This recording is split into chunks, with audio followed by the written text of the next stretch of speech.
बोलते थे कि पढ़ोगे लिखोगे तो बनोगे नवाब और खेलोगे कूदोगे तो बनोगे खराब। लेकिन धीरे-धीरे समय बदलता जा रहा है और लोगों की सोच जो है वो भी चेंज होती जा रही है। अब लोगों का कहना है कि पढ़ोगे लिखोगे तो बनोगे नवाब और खेलोगे कूदोगे तो बनोगे इसके भी बाप। नमस्कार, मैं हूँ कविता शर्मा।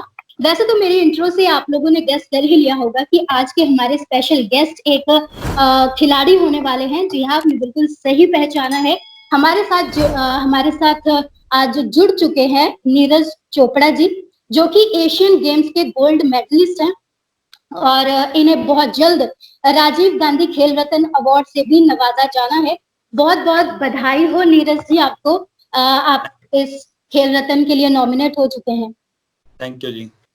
कैसे हैं सर आप? मैं बिल्कुल बढ़िया, आप बताओ। जी, बहुत बढ़िया। चलिए सबसे पहले आपसे जानते हैं कि आप महज 22 साल के हैं। आज आप जिस मुकाम पर पहुंच चुके हैं, उस मुकाम पर पहुंचने के लिए कईयों को बहुत ज्यादा स्ट्रगल करना पड़ा है और आप डेफिनेटली आपने भी बहुत स्ट्रगल किया होगा। लेकिन हम जानना चाहते हैं कि आप इस मुकाम तक पहुंचने के लिए आपकी शुरुआत कैसे हुई, कहाँ से हुई? जी, शुरुआत तो जैसे गांव से 15-16 किलोमीटर स्टेडियम है पानीपत में, तो वहीं पे मैंने स्पोर्ट्स शुरू किया अपना।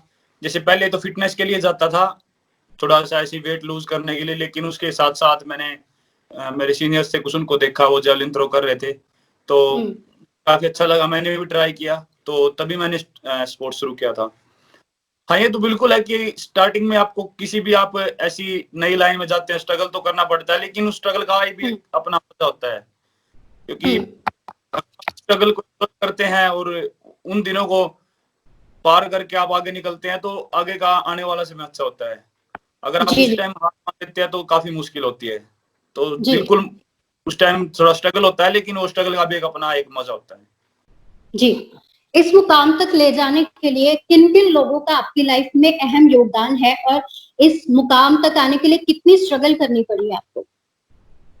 जी देखो, सबसे पहले तो जैसे हमारे गांव पे कोई खिलाड़ी नहीं था, किसी ने स्पोर्ट्स किया था, और फैमिली में तो बिल्कुल ही नहीं किया किसी ने, तो काफी मुश्किल होता है नई को चूज करना, नए फील्ड में जाना। तो मेरे छोटे अंकल हैं, उनका नाम सुरेंद्र है, तो उनको काफी शौक था स्पोर्ट्स का, तो उन्होंने बोला था कि स्पोर्ट्स स्टार्ट कर दे, थोड़ा थोड़ा ट्रेनिंग। तो तब मैंने स्टार्ट किया था। जो जेवलिन के सीनियर हैं उनका नाम जयवीर है, तो उनका काफी साथ रहा मेरे साथ, मतलब उन्हों से मैंने जेवलिन थ्रो सीखा।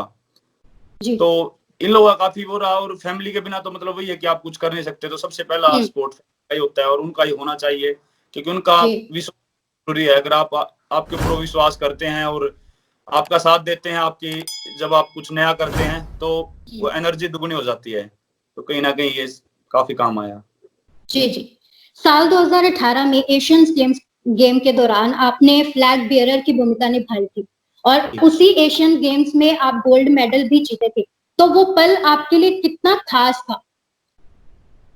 बिल्कुल काफी अच्छा लगा था, क्योंकि सबसे पहले तो यही था कि एशियन गेम्स खेलने जाना है, लेकिन थोड़े बाद पता लगा कि फ्लैग बियरर बनाया जा रहा है, तो फिर और खुशी दोगुनी हो गई कि भाई एक इतनी बड़ी टीम का मैं अगुवाई कर रहा था, क्योंकि और भी काफी दिग्गज प्लेयर थे उसमें, और मैं अपने आप को लकी मानता हूँ कि मुझे फ्लैग बियरर बनने का मौका मिला, तो काफी खुशी हो गई थी। और फिर यही मन में था कि अभी बहुत अच्छा करना है, क्योंकि देशवासियों को उम्मीद हो जाती है ऐसे टाइम पे, तो कोशिश यही थी कि गोल्ड लेके आऊं, और वो अच्छी तरह के साथ पूरा हुआ था। जी जी। अच्छा, खेल के मैदान में खिलाड़ियों के साथ कुछ ऐसे हादसे भी हो जाते हैं जो कहीं ना कहीं उनको एक तरह से निराश भी कर देते हैं। हमने सुना कि आपके साथ भी एक ऐसा इंसिडेंट हुआ था, आप उस टाइम इंजर्ड हो गए थे। ये इंसिडेंट आप दर्शकों के साथ साझा करना चाहेंगे, क्या हुआ था? जी देखो, स्पोर्ट्स का बोलते हैं कि एक इंजरी जो होती है स्पोर्ट्स का गहना होता है, वो सब एथलीटों को मतलब ग्रहण करना ही होता है। बहुत मुश्किल होता है कि आप बिना इंजरी के आप पूरा अपना स्पोर्ट्स करियर निकाल दो। तो इंजरी होती है स्पोर्ट्स में, लेकिन आपको उनसे उभर के आना है, ये नहीं है कि आप बैठ जाओ। कई बार होता है कि बहुत ज्यादा, अभी मेरी सर्जरी हुई थी, मेरी एल्बो सर्जरी हुई थी, और स्टार्टिंग में लग रहा था कि काफी सीरियस इंजरी है, पता नहीं कैसे कमबैक होगा, लेकिन धीरे धीरे जैसे टाइम चलता गया, अच्छे से रिहैब किया, अपना पूरा ध्यान रखा उसका, तो टाइम के साथ साथ थोड़ा ज्यादा टाइम तो लगा, लेकिन अच्छे से इंजरी से उभर के आ गया। तो वही बात है कि आप उन दिनों को भी अच्छे से निकाले, तंग ना हो और हार मत माने। तो ये इंजरी आती रहती है, लेकिन आपको लड़ना है इस चीज से। जी जी, बिल्कुल सही कहा आपने। अच्छा, जब आप इंडिया को किसी दूसरे देश में रिप्रेजेंट करने जाते हो तो एक मन में प्रेशर होता है कि जीतने का, या उस तनाव को आप किस तरह से हैंडल करते हो उस दौरान? मैं कोशिश करता हूँ कि मैं किसी तरह का ऐसा प्रेशर ना लूं कि भाई मैं खेलने आया हूँ और मुझे ये करना है वो करना है। तो मैं कोशिश करता हूँ कि यार जितनी मैंने मेहनत की है अपने स्पोर्ट्स के लिए, मैं सिर्फ उस पर फोकस रखूं। क्योंकि लोग उम्मीद करते हैं तो उसको प्रेशर नहीं मानना चाहिए, उसको मानना चाहिए कि यार लोगों को उम्मीद है, तो ये अपने अपने आप में एक मोटिवेशन है कि लोग हमको हमसे कुछ उम्मीद कर रहे हैं, तो हमको कुछ मानते हैं कि ये कुछ कर सकता है। तो हमको उस चीज को मोटिवेशन बनाना चाहिए, ना कि प्रेशर। प्रेशर में तो आके फिर वही है कि आप अपनी परफॉर्मेंस पे इफेक्ट डाल सकते हैं। तो मैं कोशिश करता हूँ कि सिर्फ अपना 100% देने की सोचूं और ज्यादा प्रेशर वगैरह में ना आऊं। जी जी। वैसे आजकल देखा गया है कि खिलाड़ी जो है वो खेल भावना से ना खेलते हुए ड्रग्स जैसे नशों का इस्तेमाल करते हैं, तो इसको आपके हिसाब से किस तरह से रोका जाना चाहिए? देखो, अगर आप देखते हो कि भैया कोई ड्रग्स लेके ऐसे स्पोर्ट्स में जा रहा है, तो वो कुछ दिन का है, कुछ दिन आप खुश हो सकते हैं, लेकिन आपका एक बड़े लेवल पे और एक लॉन्ग लॉन्ग स्पोर्ट्स कैरियर नहीं है उसमें। जी क्योंकि जी। अगर नाडा है, अगर आप पकड़े गए तो फिर आप 2 से 4 साल तक का बैन लगता है। तो मैं सबसे ये गुजारिश करूंगा कि भाई अपने आप पे विश्वास रखें और इन चीजों से दूर रहें और अपना अच्छे से स्पोर्ट्स करें। केंद्र सरकार के खेलो इंडिया प्रोग्राम के बारे में आपकी क्या राय है, और आप किस तरह से अपना योगदान दे रहे हो इस खेलो इंडिया प्रोग्राम में? खेलो इंडिया एक काफी अच्छा एक प्लेटफॉर्म है। एथलीटों को परफॉर्मेंस, जो जूनियर एथलीट्स हैं उनको परफॉर्मेंस देने का मौका मिलता है। और ज्यादातर की जो बच्चे स्पोर्ट्स शुरू करना चाहते हैं तो उनके लिए काफी अच्छा मौका है खेलो इंडिया में भाग लेने का। और वो समझ सकते हैं स्पोर्ट्स की फीलिंग को कि क्या होता है। और इससे ये क्या है कि जो बच्चे थोड़े ज्यादा निखर के आ सकते हैं, मतलब अगर जिनको मौका नहीं मिलता उनको भी स्कूल लेवल पे और सभी लेवल पे स्टार्ट है खेलो इंडिया, तो काफी बच्चों को मौका मिलता है। तो उनके लिए काफी अच्छा एक अवसर है, वो इसमें पार्ट लें। और अगर आपके अंदर कुछ करने का है जज्बा, तो आप इस खेलो इंडिया को अपना एक स्टार्टिंग कॉम्पिटिशन मान के आप अपना करियर शुरू कर सकते हैं। जी। कोरोना वायरस की वजह से जो जितने भी स्पोर्ट्स टूर्नामेंट थे अभी स्थगित कर दिए गए हैं, तो आपके हिसाब से मतलब इनको दोबारा कैसे शुरू किया जा सकता है? क्योंकि एथलीट्स को तो आई थिंक इन्होंने चांस दे दिया है खेलने का। क्या गाइडलाइंस जारी हुई हैं, और आपके हिसाब से जितनी भी स्पोर्ट्स हैं तो उन्हें किस तरह से सेफ्टी मेजर्स के साथ शुरू किया जाना चाहिए दोबारा? देखो, ये तो एक अच्छी बात है कि ट्रेनिंग स्टार्ट हो गई है, लेकिन इस चीज का चाहिए कि ऐसा कुछ ना हो कि हम बिल्कुल ही लापरवाह होके ट्रेनिंग करें। काफी चीजों का ध्यान रखना कि एक दूसरे के टच में ना आए और समय समय पर हाथ धोते रहें, सैनिटाइज करते रहें। तो ये काफी जरूरी है चीजें, सोशल डिस्टेंसिंग। और कोशिश करें कि मास्क लगा के आए जाए ग्राउंड पे। और बाकी तो ये है कि हम 100% अभी ट्रेनिंग स्टार्ट नहीं कर सकते हैं। जैसे कॉन्टैक्ट स्पोर्ट्स है वो, उसमें थोड़ी प्रॉब्लम है अभी, वो अच्छे स्टार्ट नहीं हो सकते, जैसे बॉक्सिंग है, रेसलिंग है।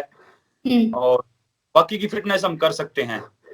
और आने वाले समय में वही है कि आशा करते हैं कि ये सब कुछ जल्दी खत्म हो जाए और दोबारा से सभी स्पोर्ट्स से नहीं पूरी दुनिया अपना पहले की तरह जी सके। जी जी। अच्छा, कोरोना वायरस की वजह से जो लॉकडाउन लगा था उसमें एक बार तो सभी घर में कैद हो गए थे, तो उस वक्त आपने अपना टाइम किस तरह स्पेंड किया, और फिटनेस के लिए आपने क्या क्या किया? क्योंकि 2022 में आप ओलंपिक्स के लिए खेलने वाले हैं और आपका अभी अभी वहां पे सिलेक्शन हुआ है, तो क्या कैसे आपने यूटिलाइज किया ये टाइम खुद के लिए? थोड़ा मुश्किल तो है कि भाई हम ट्रेनिंग से दूर रहे ग्राउंड पे, क्योंकि हमारी आदत होती है डेली दोनों टाइम हम ग्राउंड पे जाके ट्रेनिंग करते हैं। लेकिन इस टाइम थोड़ा मुश्किल था, पर फिर भी हम कोशिश करते कि कुछ ना कुछ अपने रूम में या फिर हॉस्टल के बाहर थोड़ी जगह थी, वहां पे हम अपना कुछ ना कुछ फिटनेस या फिर कुछ ना कुछ ऐसा करे कि हाँ फिटनेस मेंटेन रहे। ये कि 100% जैसे ग्राउंड पे होता है वैसे तो नहीं कर सकते, लेकिन हम इतना जरूर कर सकते थे कि बिल्कुल ही अनफिट ना हो, अपनी फिटनेस मेंटेन रखें। और वही है कि इस साल से हटके अगले साल हो गया है, तो आशा करते हैं कि अगले साल तक सब कुछ ठीक हो जाए और हमारा फोकस अभी भी ओलंपिक पे ही है और ये सब कुछ ठीक होने के बाद अब हम अपना पूरा 100% ट्रेनिंग शुरू कर देंगे। जी जी। अच्छा, आपके आगे के क्या प्लान्स हैं, क्या गोल सेट किए हैं कि मेरे को आगे क्या करना है? आगे का मैं ज्यादा कुछ नहीं सोचता क्योंकि अभी इस साल का सोचा था, पूरा प्लान था और पूरा प्लानिंग ऐसे कैसे रह गया है। जी तो अब यही जी, कोरोना की वजह से। बस अब ये प्लान तो बनाना जरूरी है, लेकिन वही है कि हम प्लान अभी अगले साल का तभी बनाएंगे जब हमको कोई कॉम्पिटिशन डेट मिलेंगे, क्योंकि अभी तक IAAF ने, जो हमारी इंटरनेशनल फेडरेशन है एथलेटिक्स की, उन्होंने कोई कॉम्पिटिशन की डेट नहीं दिया हमको कि भाई इस तारीख को ये कॉम्पिटिशन होना है। अगर वो आएगी तो फिर हम अपना पूरा साल का प्लान बनाएंगे कि कौन सा खेलना है और कौन सा हमको स्किप करना है ओलंपिक के लिए, क्योंकि अगले साल ओलंपिक के लिए सबसे जरूरी है प्रिपरेशन। तो उसको जी देखते हुए बनाएंगे और आशा करते हैं कि अगले साल कामयाब हो, ये सब ना हो इस साल जैसे हुआ। जी जी, हम भी उम्मीद करते हैं।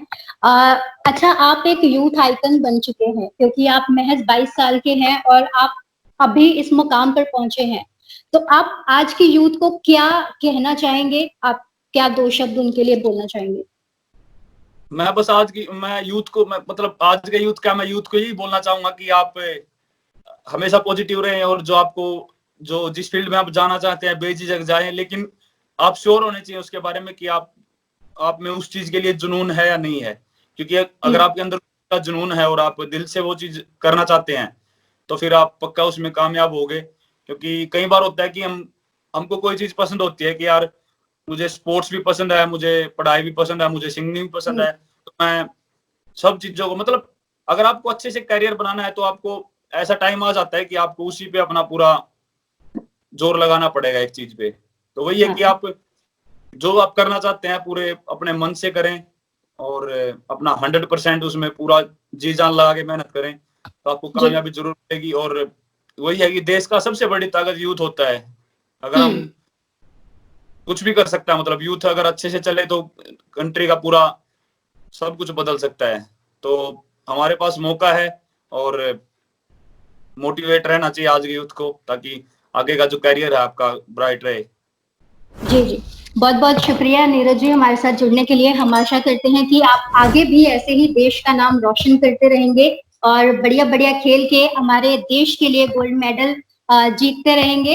एक बार फिर से आपको बधाई हो, राजीव खेल रत्न अवार्ड आप जीत रहे हैं, आप उसके लिए नॉमिनेट हो चुके हैं। धन्यवाद।